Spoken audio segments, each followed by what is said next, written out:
रामराम मंडळी. आज आपण एका अशा गोष्टीबद्दल बोलणार आहोत जी आपल्या प्रत्येक मराठी घराच्या देव्हाऱ्यात, कुलधर्माच्या कार्यक्रमात किंवा गोंधळाच्या वेळी हमखास दिसते. ती म्हणजे देवाची परडी. अनेकदा आपण त्याकडे एक टोपली म्हणून पाहतो, पण खरं सांगू का, ही टोपली नाही, ही आपल्या पूर्वजांनी आपल्याला दिलेली श्रद्धेची आणि कष्टाची एक साखळी आहे. आता तुम्ही म्हणाल, स्टीलचं ताट असताना परडीच का? कारण स्टील हे कारखान्यात बनतं, पण ही परडी आपल्या समाजातील बुरुड बांधवांनी हाताने विणलेली असते.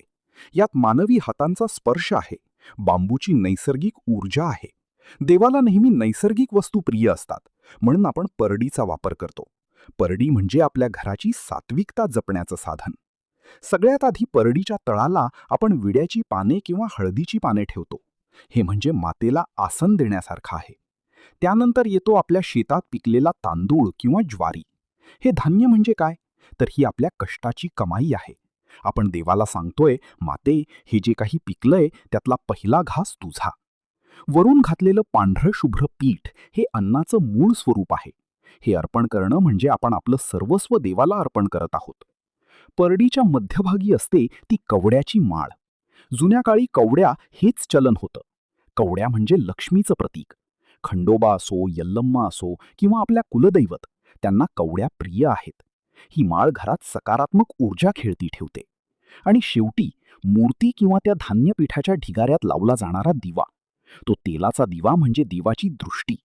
तो प्रकाश जणू आपल्याला म्हणतोय, घाबरू नकोस, मी तुझ्यासोबत आहे. गोंधळी जेव्हा आपल्या दारी येतात आणि परडी सजवीन आदिमायाचा धावा करतात, तेव्हा त्या परडीतल्या प्रत्येक धान्याच्या दाण्यातून आपल्याला आशीर्वाद मिळतो. हे पाहूनच तर आपल्या पूर्वजांनी ही परंपरा शतकानुशतके जपली आहे. मित्रांनो, ही परडी म्हणजे फक्त सणुत्सवाची गोष्ट नाही, ही आपल्या घराची कुलपरंपरा आहे. तुम्ही जेव्हा कधी ही परडी सजवता, तेव्हा त्या भावनेने सजाना की साक्षात कुलदैवत तुमच्या समोर आहे. ही संस्कृती आपण जपली तरच आपली मुलं हे पुढे नेतील. तुम्ही तुमच्या घरी परडी कशी सजवता? त्यात कोणती खास गोष्ट ठेवता का? कमेंट्समध्ये नक्की सांगा. ही माहिती आपल्या मित्रमैत्रिणींपर्यंत शेअर करा. आपली संस्कृती टिकवून ठेवण्यासाठी तुमचा हा एक छोटासा प्रयत्न मोलाचा ठरेल. चला, पुन्हा भेटूया अशाच एका अस्सल गोष्टीसह.